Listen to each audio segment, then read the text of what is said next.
Hello everyone, Radhe Radhe. कैसे हैं आप लोग? उम्मीद करती हूँ कि सभी बहुत अच्छे होंगे, स्वस्थ होंगे, मस्त होंगे। मैं भी ठीक ठाक हूँ। Welcome back to my channel Ashi Rashi vlogs. मैं हूँ रुचि। तो आज का व्लॉग काफ़ी लेट स्टार्ट कर रही हूँ, लगभग 12 साढ़े 12 बज गए हैं। और आज सुबह से ना मैंने कुछ भी नहीं किया है बिल्कुल भी, क्योंकि मेरे ना बैक पेन बहुत ज़्यादा हो रहा था। पर फिर मतलब ऐसे पूरे टाइम लेटे लेटे या बैठे बैठे भी मुझे अच्छा नहीं लगता रहता है। तो या तो किसी काम में लगे रहो या तो कहीं फिर बाहर चले जाओ, तभी मन लगता है, नहीं तो फिर पड़े पड़े भी अच्छा नहीं लगता है। तो सारे काम तो मम्मी आज कर चुकी हैं, बट ये बॉटल्स जो है ना, मतलब गर्मियाँ आ गई हैं तो अभी जो है गर्म पानी पिया नहीं जाता रहता है।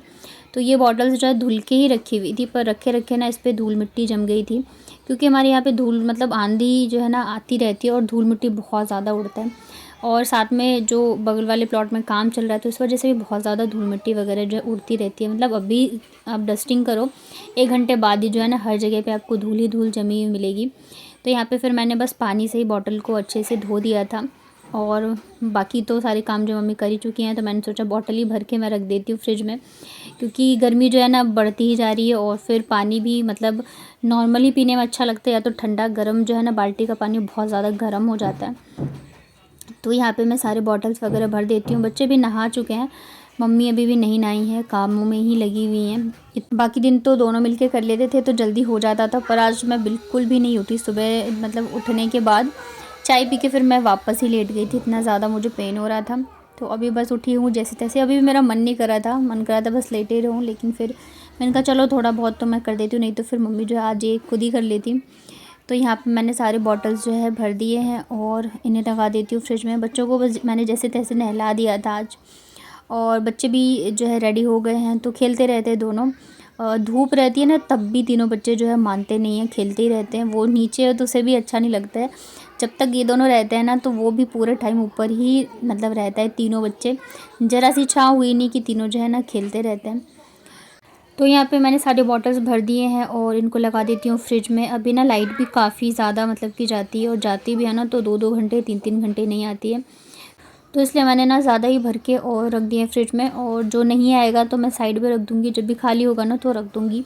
मेरे भाई की क्या आदत है ना कि वो ना मतलब पानी पी लेगा, पूरी बॉटल खाली भी हो जाएगी ना तब भी वो उसको फ्रिज में ही रख देता है। ये नहीं कि उसको बाहर रख दे या भर के रखना तो भूल ही जाओ, मतलब पूरी बॉटल पी लेगा खाली करके फिर वापस में फ्रिज में ही रख देता है।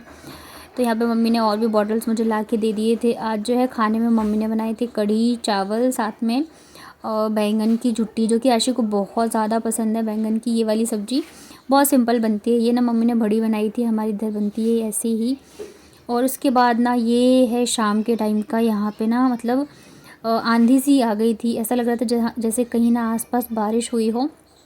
वैसे भी गांव की तरफ तो काफ़ी ज़्यादा बारिश हुई है। जब मेरे बड़े पापा फ़ोन करते हैं तो बताते हैं और बहुत ही ज़्यादा बारिश हो रही है।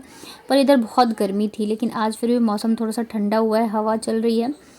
इतनी देर में ना फिर भाई भी आ गया था ऑफिस से, तो फिर मैंने नहीं, आज उसकी छुट्टी थी, तो फिर मैंने सबके लिए यहाँ पे बनाई कॉफ़ी बनाई थी शायद, या चाय बनाई थी, मुझे याद नहीं है।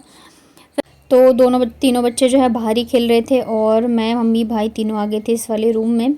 ये घर पे रहता है ना, और अगर हम ऐसे बैठ के तीनों साथ में चाय पी रहे हो या बैठे हो तो ये हमेशा कुछ ना कुछ ऐसे बोलता रहेगा कि मतलब मैं इससे लड़ूँ या मैं इसको जवाब दूँ। पर अब ना मतलब जैसे पहले होता था कि मैं जब तक पापा थे तब तक कि ये कुछ बोलता था ना तो मैं चिढ़ जाती थी, या तो फिर मैं इसकी डांट शिकायत करती थी पापा से। पर अब कुछ बोलता भी है ना तो मतलब मैं उसको ऐसे मजाक में ही लेती हूँ, तो ये फिर जानबूझ के और चिढ़ाता रहता है मुझे। तो बस फिर यहाँ पे हम लोगों ने बैठ के चाय वगैरह पी, और उसके बाद फिर अभी 2-3 दिन बाद काफ़ी सारी चीज़ें होने वाली है, काम है, तो इस चक्कर में भी बहुत सारी बातें करनी थी। तो उसके बाद ना शाम की जो हल्की फुल्की वाली भूख होती है वो लग गई थी सबको, तो मैंने यहाँ पे बनाई थी झाल मुड़ी। झाल मुड़ी बहुत अच्छी लगती है, टेस्टी लगती है। कोलकाता साइड में तो ये बहुत ज़्यादा बनता है, और मेरे पापा भी स्टार्टिंग नहीं, काफ़ी सालों तक जो है कोलकाता में ही रहे हैं। तो हम लोग शायद 1 साल रह के आए थे वहाँ पे। तो वहाँ पे ना गोलगप्पे और पुचका बोलते हैं, झाल मुड़ी, ये सब चीज़ें बहुत पसंद की जाती है। तो झाल मुड़ी मुझे बहुत अच्छी लगती है, तो यहाँ पे तो मैं अक्सर शाम को ये बनाती हूँ, और बहुत ही इजीली बन भी जाता है। किस किस ने झाल मुड़ी खाई है और किस किस को पसंद है ज़रूर बताना कमेंट में। तो आज का डिनर जो है वो मैं बना रही हूँ, और वो भी भाई और मम्मी की फेवरेट चीज़। तो ये मैं बना रही हूँ आज इडली और सांभर, साथ में बनाऊँगी मूंगफली की चटनी। तो इडली जो है ना मैं बना रही हूँ सूजी की, सूजी की इडली ना जब भी मन करे फटाफट से बना लो और खाने में भी बहुत अच्छी बनती है। सिंपल से तरीके से बनाऊंगी और साथ ही ये वाली जो इडली है ना मतलब इतनी अच्छी बनी थी ना, एकदम सॉफ्ट और स्पॉन्जी बनी थी। तो यहाँ पे ना मैंने लिया है सूजी और दही। कई बार चीज़ें होती हैं ना जब आप करते करते ही सीखते हो और परफेक्ट बनते हो। पहली बार में बहुत कम ही चीज़ें होती हैं जो कि अच्छी बन जाती है, तो अब मैं काफ़ी बार बना चुकी हूँ। तो यहाँ पे ना सूजी और दही जो है लगभग हम बराबर मात्रा में ही लेंगे। तो यहाँ पे मैंने 4 कप सूजी लिया था, दही जो मैंने लगभग 3.5 4 कप नहीं ज़्यादा ही दही ली थी सूजी, क्योंकि भाई को बहुत पसंद है। तो सुबह जब वो ऑफिस जाता है ना तो नाश्ते में वो लेके जाता है। तो यहाँ पे दोनों जो इक्वल क्वांटिटी में ले लिया था, थोड़ा सा पानी डाला और इन दोनों को मैंने भीगने के लिए छोड़ दिया था लगभग आधे घंटे के लिए। तब तक जो है मैं फटाफट से कर लेती हूँ सांभर की तैयारी। तो सब्जी मैंने ज़्यादा कुछ नहीं था, बस यहाँ पे कद्दू रखा हुआ था और बैंगन था। तो मैंने कद्दू, बैंगन और साथ में आलू और प्याज, तो जितनी सब्ज़ी है उतनी ही लेके हम आज बनाएंगे। यहाँ पे ना बच्चे जो है ना इतनी ज़्यादा बदमाशियाँ कर रहे हैं कि क्या ही बताऊँ। पानी लेके और मतलब पूरे दिन पानी पीते रहते हैं, पीते कम है और फिर गिराते ज़्यादा हैं। तो यहाँ पे मैंने फिर बैंगन भी काट लिया था। वैसे तो बैंगन सांभर में डलता है, पर मैंने फ़र्स्ट टाइम डाला है बैंगन, बट बहुत ही अच्छे बने थे। प्याज भी यहाँ पे मैंने मोटे मोटे टुकड़ों में कट करके ले लिया है। और हर बार मैं सोचती हूँ सांभर थोड़ा सा अलग तरीके से बनाऊँ और हर बार जो है अच्छी ही बनती है। यहाँ पे कुकर में मैंने थोड़ी सी राई डाली है और अब मैं इसमें डाल रही हूँ प्याज जो मैंने मोटे मोटे कट करके रखे हुए हैं। प्याज को बस 2 मिनट के लिए ही हम भुनेंगे, ज़्यादा हमें इसे पकाना नहीं है। और उसके बाद ना जो भी हमने सब्जियां कट करके रखी हैं वो एक एक करके डाल देंगे। सांभर में ना आप अपनी पसंद से जितनी सारी सब्जियां डालना चाहो डाल सकते हो, बीन्स, गाजर, चुकंदर, जितनी जो भी मन करे। हमारे पास जो भी थी बस हम उसी का ही बना रहे हैं। तो यहाँ पे एक एक करके ना कद्दू और बैंगन को मैंने डाल दिया है। इसे मैं 2 मिनट के लिए फ्राई करूँगी और फिर जो आलू था ना तो उसे भी मैंने डाल दिया है। अब इन सब चीज़ों को हम अच्छे से फ्राई कर लेंगे 3 से 4 मिनट के लिए। और जो दाल है ना अरहर की, वो भी मैंने भीगने के लिए डाल दिया था। यहाँ पे मैंने डाली है थोड़ी सी हल्दी और बस हल्दी, और इसके अलावा मैंने 1 से 2 हरी मिर्च डाली है, क्योंकि थोड़ा सा तीखा चटपटा अच्छा लगता है और लाल मिर्च जो है वैसे भी कम ही यूज़ करते हैं, तो इस वजह से हरी मिर्ची डाल दी थी मैंने, भूनते टाइम में डाल दिया है। तो जो सब्ज़ी है वो हल्दी के साथ अच्छे से फ्राई हो गए थे। यहाँ पे दाल भी अच्छे से हमारी भीग चुकी है, तो दाल को भी मैंने इसमें डाल दिया है। दाल और सब्जियों को हम वापस से 2 से 3 मिनट के लिए भुनेंगे। और अब मैं इसमें डाल रही हूँ सांभर मसाले का पैकेट। तो यहाँ पे एक पैकेट जो है मैं सांभर मसाले का यहाँ पर डाल देती हूँ। मसालों को भी हम अच्छे से सारी सब्जियों के साथ भून लेते हैं।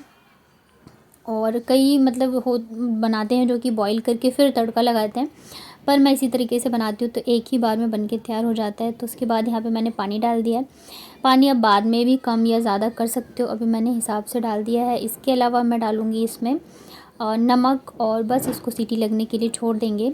और 3 से 4 मतलब जिस हिसाब से आपकी दाल पकती हो उस हिसाब से आप सीटी लगा सकते हो। यहाँ पे मैं टमाटर डालना भूल गई थी, तो मैंने सबसे लास्ट में फिर टमाटर डाल दिया है। और बस कुकर को हम सेट कर देते हैं। तब तक ना फिर मम्मी ने मूंगफली की चटनी भी तैयार कर ली थी। इधर जो है सांभर वो भी बन चुका है, तो इसे मैंने अच्छे से मैश कर लिया है। और एक और जो पाउच बचा हुआ था ना वो मैंने इसमें डाल दिया है सांभर मसाले का। और ये मैंने इमली का जो प्योरे है वो भी करके रखा था पेस्ट बना के, तो उसे भी मैंने इसमें डाल दिया है। अब हम इसे 5 मिनट के लिए लगभग मीडियम आंच पे बॉईल कर लेते हैं अच्छे से, ताकि इमली मसाले सब चीज़ें अच्छे से मिक्स हो जाएं। और बहुत ही ज़बरदस्त वाले जो सांभर है ना बन के रेडी हुए थे। हम बाहर खाने जाते हैं ना, पहली चीज़ तो हमें पता नहीं होता है कि उसमें कैसे बनाया है, क्या डाला है, क्या नहीं डाला है। दूसरी चीज़ है कि हम उतने अच्छे से नहीं खा पाते हैं, लेकिन घर पे अगर कोई चीज़ बना के खाओ ना तो मन भर के खाओ भी और स्वादिष्ट भी बहुत बनते हैं। यहाँ पे मम्मी ने मूंगफली की चटनी बनाई थी, तो मैंने राई और मिर्च का तड़का लगाया था। करी पत्ता था नहीं इस वजह से, और सेम तड़का जो है मैंने फिर सांभर में भी लगा दिया था। तड़का लगाने से ना टेस्ट बहुत ज़्यादा बढ़ जाता है सांभर का भी और साथ में चटनी का भी। तो आप चाहो तो मूंगफली की चटनी या नारियल की चटनी भी बना सकते हो। तो बस इसको हम मिक्स कर देते हैं। सबसे ज़्यादा जो पसंद है ना वो चटनी ही की जाती है इडली और सांभर में। और सांभर नहीं रहे तो भी चल जाता है, इडली जो है चटनी के साथ अच्छी लगती है। तो यहाँ पे देखिए सारी चीज़ें जो है बन चुकी हैं। और जो हमारा सूजी दही के साथ मैंने डाला था ना भीगने के लिए, वो भी अच्छे से फूल गया है। तो उसमें भी अब मैंने 1 चम्मच के करीब डाला है बेकिंग सोडा और पानी। अच्छे से उसको मैंने फेंट लिया था। और अब जो है इडली का स्टैंड, इसको मैं थोड़ा सा ऑयल डाल के ग्रीस करूँगी और इसमें हम थोड़ा सा जो बैटर है वो डाल देते हैं। और उसके बाद जाके फिर हम इसको 15 से 20 मिनट के लिए स्टीम कर देंगे। आज की इडली इतनी अच्छी बनी थी ना, मतलब एकदम से सॉफ्ट सॉफ्ट बनी थी। पिछली बार जब मैं यहाँ आई थी और बनाया था, तो पहली बार जब मैंने बनाया ना तो उसमें थोड़े से टाइट टाइट से बन गए थे। फिर मैंने उसमें वापस से पानी डाला, सोडा डाला, तब जाके ठीक हुआ। बट इस बार जो है ना एक बार में ही परफेक्ट बन गया था। और उस बार मैंने थोड़ी सी दही भी कम डाली थी। तो दही जो है ना आप लगभग इक्वली ही डालो। एक तो यहाँ पे ना ये जो इडली का स्टैंड है ये बहुत ही छोटा है, तो थोड़े मतलब एक एक चम्मच ही बड़ी चम्मच से मैंने डाली है और ये भर गया। तो इसे 15 से 20 मिनट के लिए मैंने स्टीम कर दिया था। और ये ना एकदम गरम गरम ही मैंने निकाल लिया, क्योंकि बच्चे ना वेट कर रहे थे खाने के लिए। तो नहीं तो थोड़ा सा ठंडा करके निकालिए, नहीं तो हाथ भी जलने का डर रहता है। तो यहाँ पे देखिए मैंने निकाल लिया। अब देख सकते हो कितने ज़्यादा स्पंजी बने हैं और सॉफ्ट सॉफ्ट इडली जो है वो बन के तैयार हुई है। तो सबसे पहले तो मैंने दोनों बच्चों को ही खिलाया था। उसके बाद भाई को इतना ज़्यादा पसंद आता है ना कि खाते के साथ ही बोलता है कि कल जो है ना मॉर्निंग में वो नाश्ता ऑफिस में ही करता है, मतलब करके नहीं जाता, लेके जाता है। क्योंकि सुबह 7 साढ़े 7 बजे तो वो ऑफिस चला जाता है, तो इतनी सुबह भूख नहीं रहती है। तो वो खाते के साथ ही बोलता है कि सुबह मुझे नाश्ते में भी यही दे देना। इतना ज़्यादा टेस्टी बनता है। और जब आप कोई चीज़ बनाओ और घर में सबको पसंद आ जाए ना, तो फिर इससे ज़्यादा क्या ही चाहिए होता है। तो यहाँ पे हमारी इडली की थाली रेडी हो चुकी है। इडली सांभर है, साथ में है चटनी। तो कैसा लगा आज का व्लॉग आप लोगों को बताना कमेंट में। वीडियो अगर पसंद आया हो तो वीडियो को लाइक करिएगा। चैनल पे अगर पहली बार आए हैं तो चैनल को कर लीजिएगा सब्सक्राइब। आप किस चीज़ की इडली बनाना पसंद करते हो, सूजी की या फिर चावल और दाल की? चावल दाल वाली इडली मैंने अभी तक कभी ट्राई नहीं करी है। हमेशा ना मैं यही बनाती हूँ, क्योंकि ये ना झटपट बन के तैयार हो जाती है।